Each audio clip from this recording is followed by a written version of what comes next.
In the eye of the public, the Nigeria Police Force has a history of brutality and disrespect of the rule of law.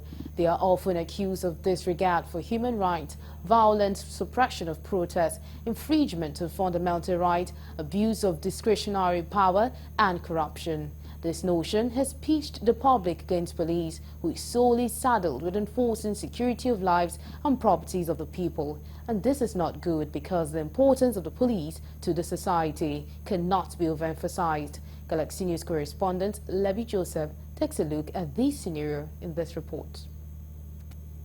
Many people do not ascribe to the say that police is your friend because of their experiences, either personally or otherwise. Experiencing or witnessing police use of force often leads to a more negative opinion of the police. Some think police use force in a fair and proportionate way, while many think police misuse power bestowed on them as law enforcers. It's the way the police behave that influences the way people perceive them. Human rights violation and corruption, destroys public perception and public. Informs. Is responsible for negative public perception and low public esteem of the police, and I think that there's need to monitor police officers who are enforcing laws. The Nigerian police force or the policeman is supposed to be the one to protect the society. Although the average Nigerian perceives or sees a policeman as somebody who is a distorter. He is the person that will collect what you have and add to his own.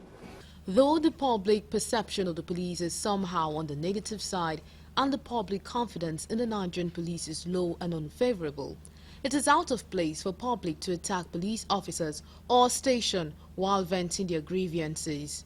It is better to handle such issue in a civil way because two wrongs can never make a right. Attack on police personnel or police infrastructure or attack on any security agency at all or agent is a crime under the law. And so it is condemnable, and we have condemned it, but we also say that the security agencies themselves must also operate in ways, even in responding to such unlawful attacks. They should also not resort to collective punishment. It's not necessary. You don't need to attack the police because there's that adage they used to say that if you don't like the police, when next you are in trouble, call the thugs. There's nothing we can do about this situation until they change. We have to live with them. We have to accommodate them. We have to tolerate them. Without the policeman or the policemen, there will be anarchy in the system. People will not obey the law. So they are there to enforce the law. But unfortunately, in the process of enforcing the law, they line up their pockets with money.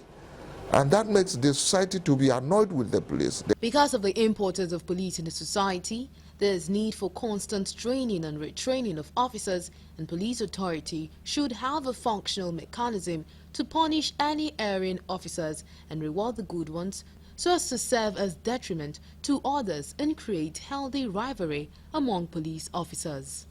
Until we are able to address the imbalance in the society by way of trying to ensure that we put in the correct people in the position of authority at the presidency, at the National Assembly, and even at the judiciary.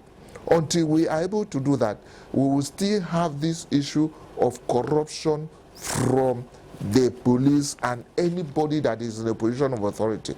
Put one single human being. I know that it's difficult for one person to change the world, but do you know that it will make a lot of difference? It means that then the government needs to address the root cause of violence and crime, which is social inequality, widening gap between the rich and the poor, poverty, lack of employment, education, lack of access to social amenities, education, healthcare.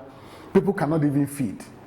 And then police is also resorting to extortion, extorting people who are barely, trying to eke out a living. So it can easily provoke this kind of reaction that we saw in Ibadan. So